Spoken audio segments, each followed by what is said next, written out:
now to the show. And Mina, we go back The legend. News of the day, the legend, Mina Kimes. That's how I should have introduced her. I'm so sorry. Let's go back to our news of the day. John Harbaugh is finalizing a deal to become the next head coach in New York, according to our Adam Schefter. While contract details are still being negotiated, New York is expected to hire Harbaugh as soon as possible to help turn around a team that has gone 7-27 over the past 2 seasons. Now, Harbaugh spent the last 18 years as coach of the Ravens, where he made the playoffs 12 times and he won Super Bowl 47. Harbaugh also led the Ravens to 6 10-win seasons in the last 10 years and had just 3 losing seasons in 18 years at the helm in Baltimore. And so, Mina, we've discussed our reaction to this, but what are your expectations for Harbaugh in New York? Well, first of all, like everybody else, I love the hire, right? This was a no-brainer. I think the fact that he brings Todd Monken with him is such a win for New York. I think it's a really good fit with Jackson Dart, and it's part of why this was such a good hire. John Harbaugh isn't just a proven winner, culture setter. He brings coaches and infrastructure with him. That was appealing. All of that said, I think anyone who thinks this team is going to be next year's Patriots or Bears in terms of vaulting to first place needs to pump the brakes a little. This is not a good football team. There's a reason why they're picking near the top of the draft. The offense, you look at people say, oh, there's an offensive core. Malik Neighbors, Cam Skadoo, both coming off of brutal injuries. They need to add skill players. They need to add to the offensive line. And then defensively, the pass rush was awesome. Cam could speak to that, but this was one of the worst run defenses, if not the worst in the entire NFL. The entire back seven needs work. The secondary linebacker group. Candidly, this is all why I was surprised that Joe Shane, the GM, kept his job. And they don't, unlike the Patriots last year, have $100 million in cap space to address it. So I think for Giants fans, patience. This is a multi-year plan with Harbaugh. You don't need to imagine you're going to go from worst to first right away. I don't see that happening. Mina, you were wrong for the first time because not all of us love this hire. There's someone on this show, Mina, who does not love this hire, and they're looking at you side-eye, even though they just next to you on the screen. So we're going to let him go. Go ahead, Stephen A. Mina, I did not say it was a bad hire. I said I'm not moved. I'm not moved. Backtracking? I'm just not. I mean, listen, what I'm saying is this. What are you? You just said it. First of all the stuff that you brought up, you left out the part that they was the second worst team against the run in the entire National Football League. That they were bottom 5 in yards allowed per game. So, again, that back seven that you talked about, they got a lot of work to do. What have we been lamenting about Baltimore over the last couple of years? It wasn't just the fact that Derrick Henry wasn't getting the ball in pivotal situations. It was also their defense, all right? Which is why we haven't brought up Zach, or maybe is he coming to New York too? Is he coming to New York too, or East Rutherford, New Jersey? We really need to point that out. The swamplands near the, it ain't the stench ain't just about the Giants. It's about real swamps in East Rutherford, New Jersey. Anybody that drives through the Lincoln Tunnel knows what I'm talking about. The point that I'm trying to make to you is that when you look at the New York Giants, listen, John Harbaugh can coach. And we know that he's been around for 18 years. But a lot of people know him. They know what he brings to the table. And I'm just not ignoring his last days in Baltimore and some of the noise emanating out of that locker room as it pertains to his willingness to listen to players, to his willingness to adjust, to his willingness to avoid saying to a player, you know what, I've been doing this for a long time. I got this. Essentially, you play, I'll coach, that kind of thing. I mean, y'all can be excited all y'all want to. Philadelphia Eagles, they got something to prove. They just need an offensive coordinator. They still in that division. Dallas Cowboys, high-powered offense. They get somebody to do something with their defense. They're still in that division. Jaden Daniels will be back with the Commanders. They nosedived this year. They got to be back on the come-up. Josh Harris and Magic Johnson, those boys ain't going to stand still. I understand it was a decent hire. I'm just not in awe, like, oh, my God, this is just a great hire. I mean, there's nothing to really think about here. I mean, oh, my goodness, we just moving forward. I'm just not of that mindset with this hire, I'm just not. I'm just not. Stephen A., if with any coach that was once a head coach and that is no longer a head coach, most of the time there are going to be deficiencies. Because if not, they'd still just be head coaching where they were. So, like you said, Brian Flores needs a chance. Brian Flores is imperfect. Do I believe that he should be a head coach? Absolutely. I think he should get hired in this cycle, but that won't be the perfect hire. We'll be able to say things about his previous tenure as a head coach, as we will with everybody else. The only coaches that you don't get to say that about their previous head coach, is coaches who ain't never been head coaches. And just in that, you are having to find a way to evaluate and project and see how they worked on their side of the ball. Can you feel their leadership skills? We don't have to ask those things about John Harbaugh. Nobody's saying that they immediately become a Super Bowl team.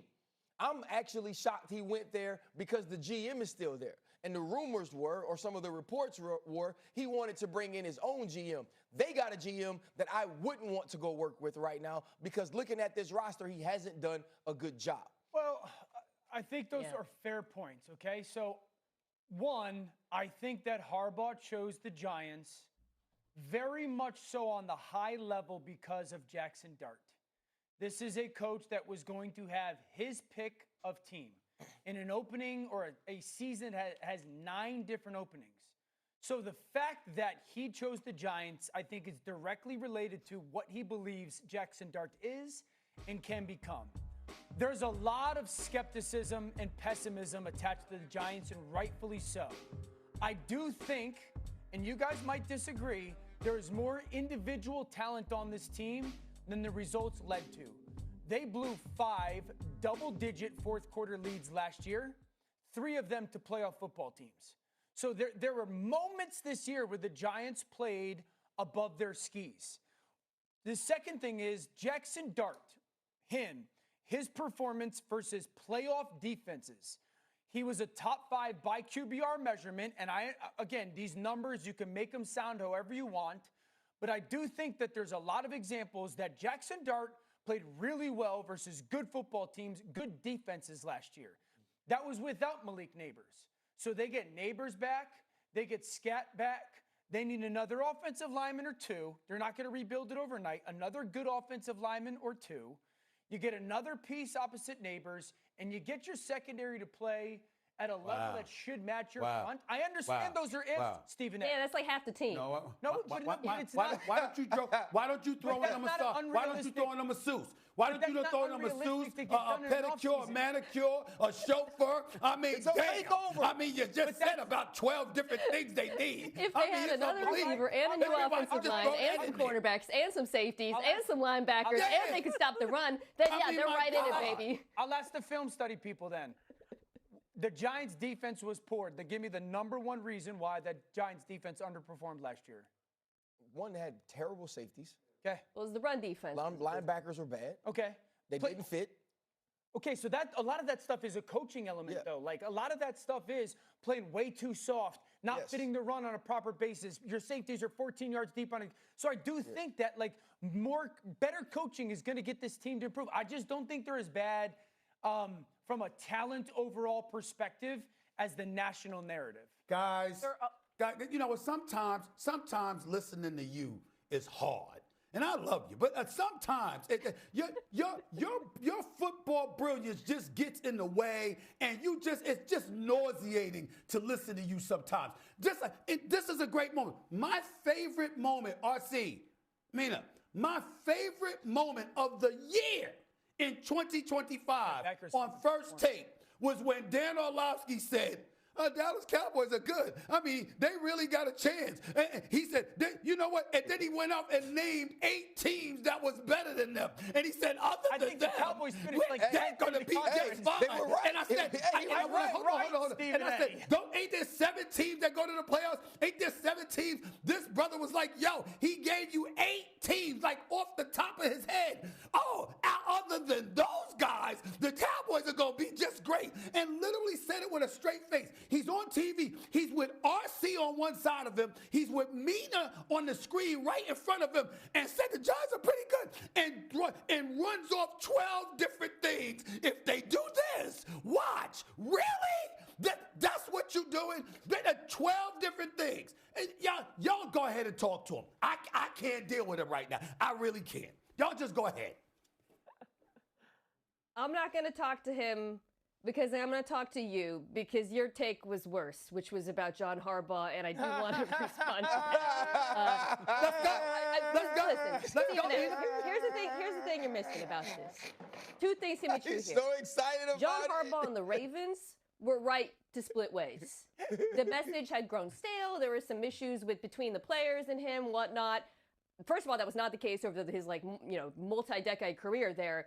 But fine, I didn't agree with them moving on. But sometimes a coach can be wrong for one organization and absolutely right for another based on the timeline. That's how I feel about the Giants adding Harbaugh. His ability to come in, build a coaching staff, and while you might, look at Zach Orr and say, I don't know about that defense, he hired so many great coaches in Baltimore at the right times. Martindale with that defense, McDonald with that defense. So if I'm going to trust a guy to come in and put together an amazing staff, and he's already started that with Monken, in my opinion, Harbaugh is it. Right. I feel great about that today if I'm a Giants fan. Correct. All right, let's leave Okay, this to the producers out there, y'all move out the way. We ain't letting Mina get away with this. Ain't nobody running. Let me tell you something, Mina. I get your point. I understand where you're coming from, but here's my point.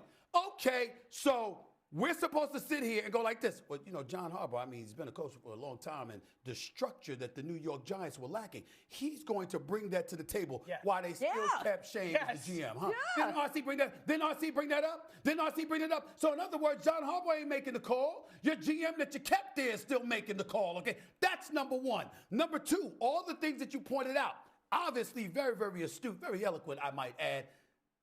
I mean, with Lamar, with Derrick Henry and the crew, I didn't see no trip to the Super Bowl. I didn't see a Super Bowl championship. I didn't see a trip to the Super Bowl in that span. That's number two. Number three, listen, y'all can say whatever you want to say. I'm saying nobody, you got me if I said the man can't coach. You got me if I said he was a bad hire. I said no such thing. My issue is everybody walking around acting like all the things that you were concerned about with the Giants, don't worry about it. Nobody that stuff said has been resolved. No, I'm just saying that's how y'all acting. Like those problems. I'm not talking Super Bowl. I'm not talking Super Bowl. I'm just saying y'all walking around like all of those issues have been resolved. We're not going to have any concerns like we didn't have that in Baltimore. And last but not least, you know what they say about sometimes anyway, can't teach an old dog new tricks. We know Tennessee made a mistake. Letting go of Rabel. No excuse for that organization to make that kind of decision. That's why he's doing what he's doing in New England. But nobody said that about Baltimore. Not a soul. There's not one single person that went on the air and went like this. Harbaugh's gone. That's a mistake. They shouldn't have done that. None of y'all. Not one of you. I'm going to leave it at that. Mina just said she didn't agree with him leaving Baltimore, right, Mina? I did hear that, didn't I? No, I said that. I was talking about everybody else. I wasn't talking about Mina just now. Okay. No, I think what happened in Baltimore is both sides saying, okay, maybe we need a new space, we need a new voice. It wasn't John Harbaugh not being a good coach. Right, exactly. Okay. Well, the Giants have a lot to do now. They gotta get the contract done. Obviously, with John Harbaugh, they have the 5th overall draft pick in this upcoming draft. It's going to look a bit like a very different Giants team this upcoming season. Keep your head up, Stephen A. Coming up on First Take.